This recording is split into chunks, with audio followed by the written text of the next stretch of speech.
Em primeiro momento, o mundo respirou aliviado quando uma câmera de TV flagrou Senna, aparentemente mexendo levemente a cabeça. Todos esperavam que aquilo seria um sinal de que estava tudo bem com o brasileiro. Mas o movimento foi causado por um profundo dano cerebral. Hoje, nós voltamos para um dos dias mais marcantes da história brasileira, um dia de despedida de um ícone do esporte e herói nacional, Ayrton Senna. Vamos relembrar o dia do seu velório, um momento de luto que uniu uma nação. O dia que o Brasil parou.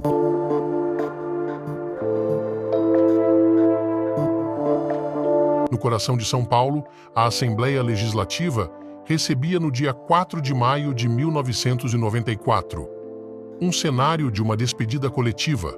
Uma multidão se formava, ansiosa para prestar suas últimas homenagens ao maior ídolo de um país, Ayrton Senna, que sempre alegravam as manhãs de domingo.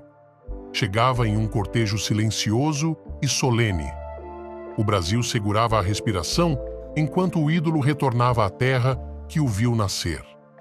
Dentro da Assembleia, a atmosfera era carregada de tristeza, mas também de respeito. De palavras tocantes de amigos e familiares aos depoimentos emocionados de colegas de profissão, cada palavra era um tributo ao legado de Senna. Os fãs, como uma extensão da família de Senna, trouxeram flores e mensagens. Cada gesto, uma expressão de amor e gratidão. Em meio à comoção, houve momentos de silêncio profundo. Um país inteiro compartilhava a dor, encontrando conforto na união. Outros pilotos, rivais nas pistas, se tornaram aliados no luto. Abraços e gestos de solidariedade revelaram uma irmandade única entre aqueles que enfrentam os desafios das corridas.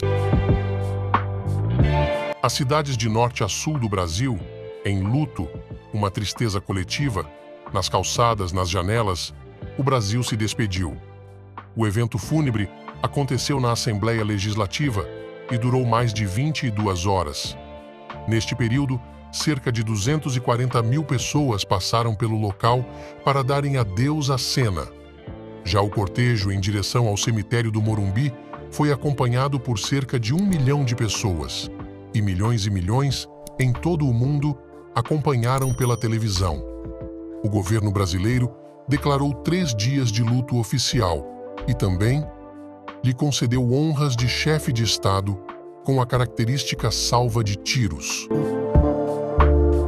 A maioria dos pilotos de Fórmula 1 estiveram presentes no funeral. O caixão, coberto com a bandeira do Brasil e o capacete de Senna, foi levado por pilotos como Emerson Fittipaldi, Gerhard Berger, Rubens Barrichello, Michele Alboreto, Damon Hill e até Alain Prost, rumo ao cemitério do Morumbi.